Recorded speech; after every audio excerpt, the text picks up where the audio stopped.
জীবনে প্রথমবার আজকে লতি রান্না করলাম, আর প্রথমবারই যে এত মজা হবে কল্পনাও করতে পারিনি। হ্যালো এভরিওয়ান, আসসালামু আলাইকুম। আজকে আমি প্রথমবারের মতো লতি রান্না করেছি। তো আমি কিভাবে রান্না করেছি ফুল প্রসেসটাই তোমাদের সাথে শেয়ার করব। প্রথমে আমি লতিগুলোকে ভালো মতো গরম পানি দিয়ে একটু ফুটিয়ে নিচ্ছি। এতে হবে কি গলায় ধরবে না।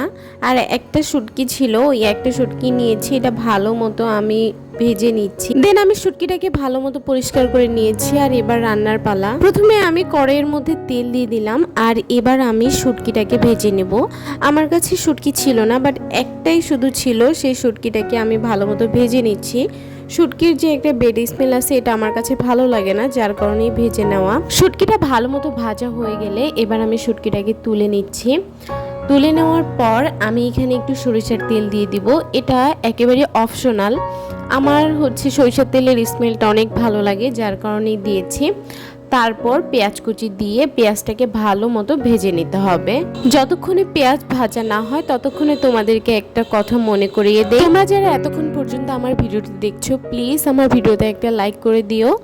আর তোমরা যদি আমার ভিডিওগুলো আরও দেখতে চাও, তাহলে ফেসবুক থেকে দেখলে পেজটা ফলো দিয়ে দিও, ইউটিউব থেকে দেখলে চ্যানেলটা সাবস্ক্রাইব করে দিও। যাই হোক, কথা বলতে বলতে আমার পেঁয়াজ ভাজা একেবারে কমপ্লিট। এখন আমি কুচি করে রাখা টমেটো দিয়ে দিলাম। টমেটোটা আমি খুবই ছোট করে কেটে নিয়েছি, যেন রান্না হতে হতে টমেটোটা একেবারে গলে যায়। এইভাবেই আমি ছোট করে কেটে দিই। এবার এখানে আমি সব শুকনো মশলাগুলো এড করব।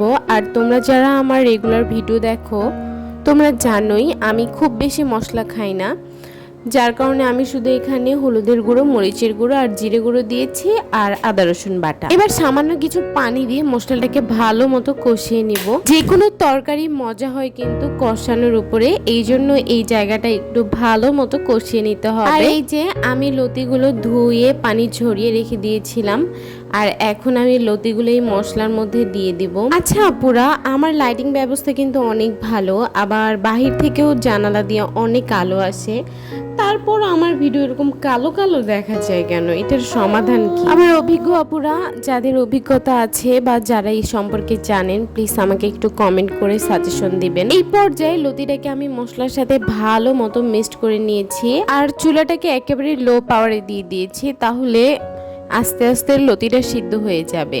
এই পর্যায়ে কিন্তু একেবারে হাই হিটে রান্না করা যাবে না, কারণ হাই হিটে রান্না করলে পানিটা দ্রুত শুকিয়ে যাবে আর লতিটা সিদ্ধ হবে না। প্রিয় আপুরা, আপনারা কিন্তু এই পর্যায়ে দেখতেই পাচ্ছেন আমার লতিটা খুবই সুন্দর সিদ্ধ হয়ে গিয়েছে, আর অনেক সুন্দর স্মেল ছড়াচ্ছিল। আর সত্যি কথা বলতে এই লতিটা খেতে অনেক মজা হয়েছিল।